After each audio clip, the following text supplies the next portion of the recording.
Minggu dan selamat memasuki minggu sengsara yang kelima. Bapak, Mama, dan saudara-saudari yang terkasih dalam Tuhan, minggu ini kita akan belajar tentang umat Tuhan tahan uji atau gampang bersungut-sungut. Pertanyaan untuk kita semua adalah apa itu tahan uji dan apa itu bersungut-sungut. Menurut Kamus Besar Bahasa Indonesia, tahan uji berarti sesuatu yang sudah terbukti kebaikannya, mutu maupun kekuatannya. Sedangkan bersungut-sungut berarti marah-marah, menggerutu, dan mengeluh. Seseorang disebut tahan uji karena orang itu sudah terbukti kebaikan, baik mutu maupun kekuatan saat datang ujian. Sebaliknya, seringkali orang-orang bersungut-sungut, marah-marah, mengeluh karena tidak mendapatkan apa yang diharapkan dalam hidup. Seseorang juga bersungut-sungut ketika mendapat masalah dalam hidupnya, atau ketika merasa mendapat perlakuan yang tidak baik, dan juga ketika ditimpa tantangan atau persoalan yang berat.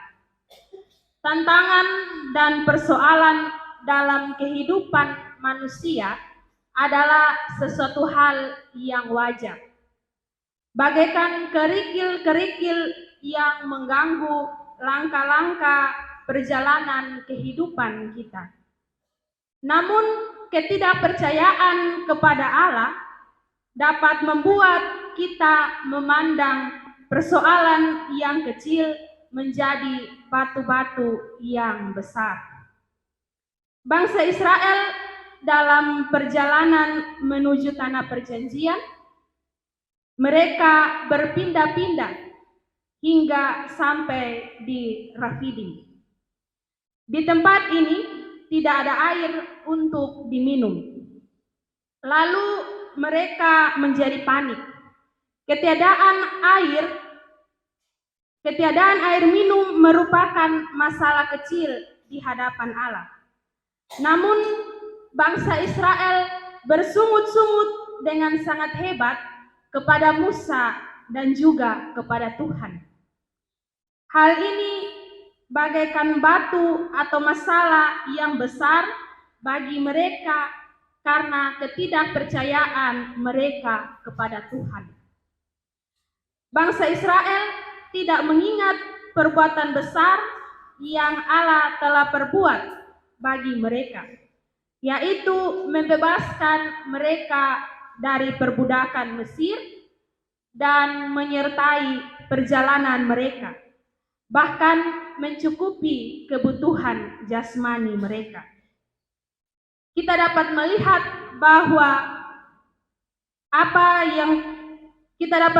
bahwa bagaimana ketidakpercayaan mereka kepada Tuhan melalui apa yang sudah terjadi dalam kehidupan mereka. Sampai dengan pasal ini, mereka sudah 4 kali bersungut-sungut atau mengeluh kepada Tuhan. Ketika mereka dikejar oleh tentara Mesir, air pahit di Mara, meminta daging dan roti di padang gurun Sir, dan ketiadaan air di Rafidim. Jadi masalah makanan dan minuman sudah pernah mereka alami, dan mereka pun sudah melihat atau merasakan langsung bagaimana Tuhan menolong mereka melalui hambanya Musa. Tetapi tingkah mereka bersungut-sungut, bahkan mereka hampir melempari Musa dengan batu, membuat Musa menjadi kesal, bahkan kecewa dengan bangsa Israel. Sehingga ia menanggapi mereka dengan berkata, "Mengapakah kamu bertengkar dengan aku? Mengapakah kamu mencobai Tuhan? Melalui kata-kata ini, Musa hendak mengingatkan bangsa Israel bahwa sesungguhnya mereka tengah mencobai Tuhan lagi. Padahal mereka belum lama melihat dan merasakan pertolongan Tuhan secara langsung.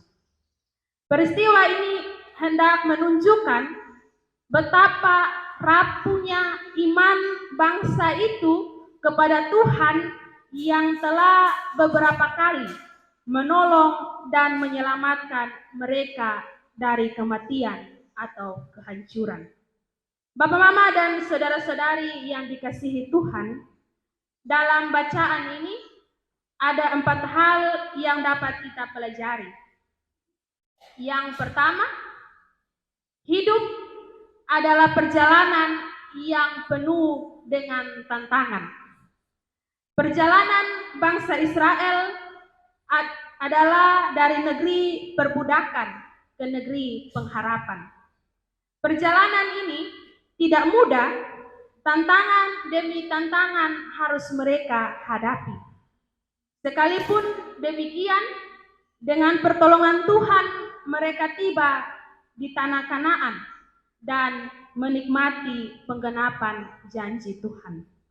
Sama halnya dengan kehidupan kita, begitu banyak pergumulan dan tantangan hidup yang harus dihadapi, yang terkadang membuat kita bersungut-sungut atau mengeluh, bahkan mempertanyakan di manakah Tuhan ketika kita berada dalam sebuah masalah.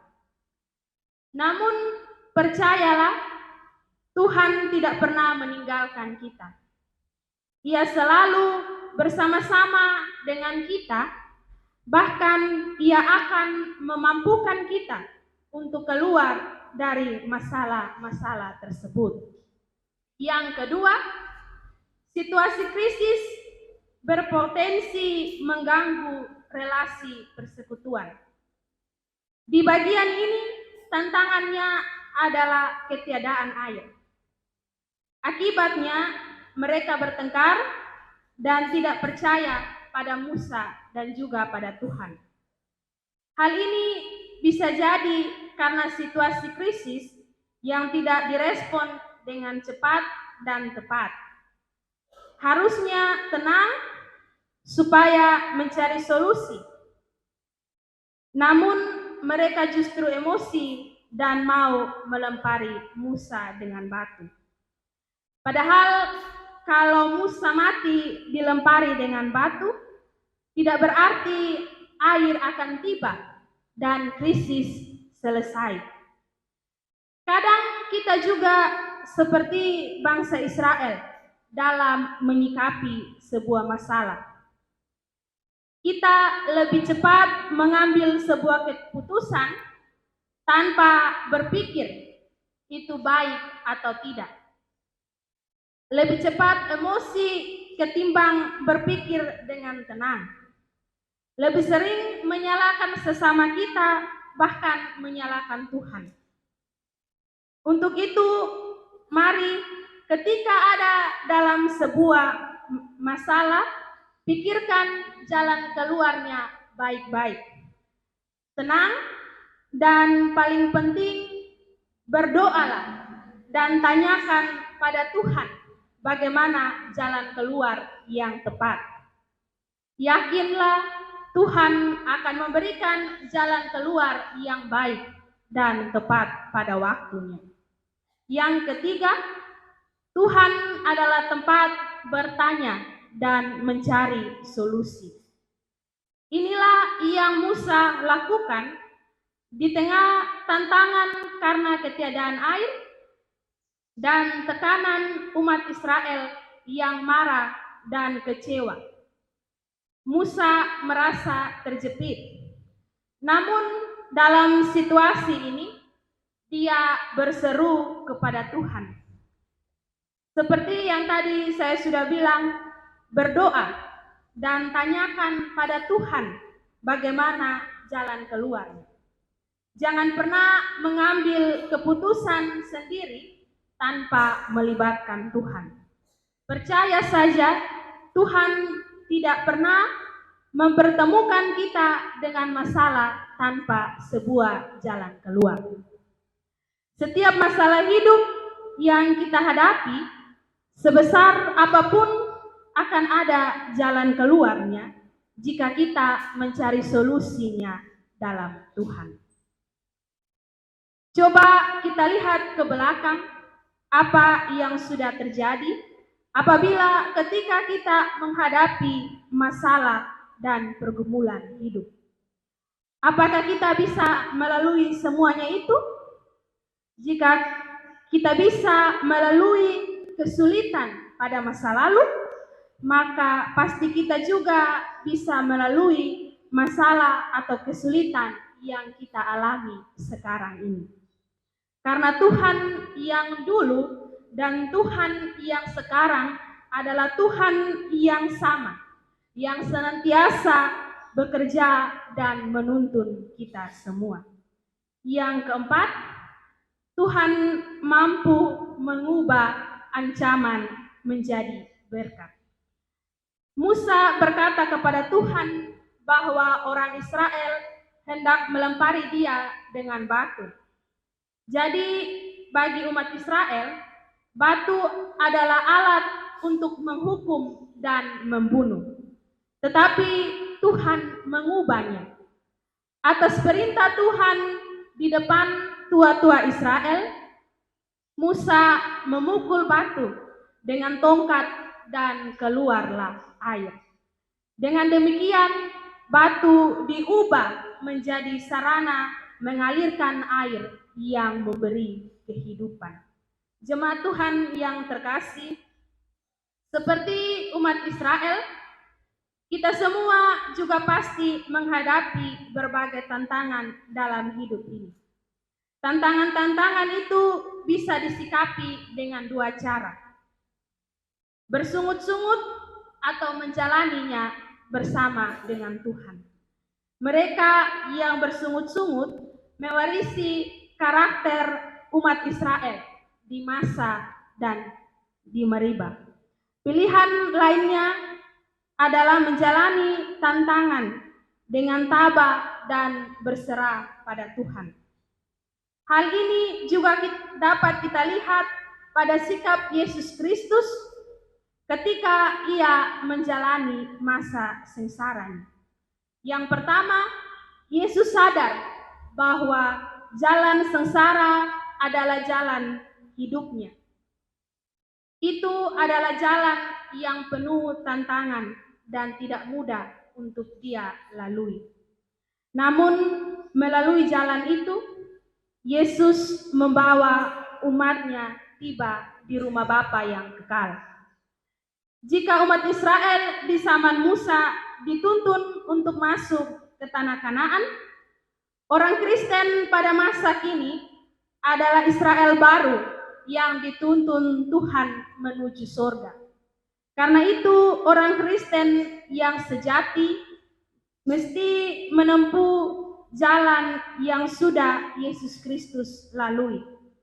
Sebab bukankah murid harus mengikuti gurunya kemanapun gurunya pergi? Bagi orang Kristen, Yesus itu guru. Karena itu orang Kristen mesti mengikuti semua teladannya, termasuk teladannya dalam menghadapi dan menjalani kesengsaraan dan penderitaan. Yesus berkata bahwa setiap orang yang mengikuti dia mesti menyangkal diri, memikul salib, dan mengikuti dia. Yang kedua, tidak seperti umat Israel yang suka bertengkar ketika menghadapi ancaman dan tantangan. Yesus justru diam ketika dituduh dengan berbagai tuduhan palsu di depan pengadilan manusia. Sikap Yesus inilah yang akhirnya memulihkan persekutuan antara umat manusia dengan Tuhan, sesama, dan lingkungannya. Sikap ini jugalah yang mesti dimiliki oleh semua orang Kristen. Pertengkaran bukanlah solusi terhadap ancaman dan tantangan. Justru pertengkaran dapat merusak persekutuan dan menimbulkan perpecahan. Jika ancaman dan tantangan dihadapi dengan pikiran dan hati yang jernih, maka akan membawa kebaikan bagi kita semua. Yang ketiga, Yesus Kristus adalah jawaban atas setiap seruan dan doa. Karena itu, orang yang berseru kepadanya tidak akan pernah ditinggalkan sendiri. Dalam hal beban hidup, jawaban Yesus bisa dengan dua cara. Cara yang pertama adalah Dia mengangkat beban dan memikulnya bagi kita. Dalam hal ini kita terbebas dari beban, tetapi cara yang kedua, Dia memberikan bahu, pinggang, dan kaki yang kuat agar kita sanggup memikul beban tersebut. Dalam hal ini beban tetap ada, tetapi kita diberi kemampuan untuk menanggungnya. Ingat bahwa ketika ada masalah atau tantangan dalam hidup, katakan pada masalah atau tantangan tersebut bahwa saya punya Tuhan yang sanggup membawa saya keluar dari masalah tersebut. Dari sini kita belajar untuk tidak saja berfokus terhadap masalah atau tantangan yang datang kepada kita, sampai kita melupakan kuasa kasih penyertaan Tuhan. Sebab seringkali kita mudah putus asa, hilang harapan, bahkan bersungut-sungut karena kita lebih fokus pada masalah tersebut daripada kita berserah diri kepada kehendak dan rencana Tuhan. Selamat menghayati Minggu Sengsara kelima. Tuhan memberkati kita dengan firman-Nya. Amin.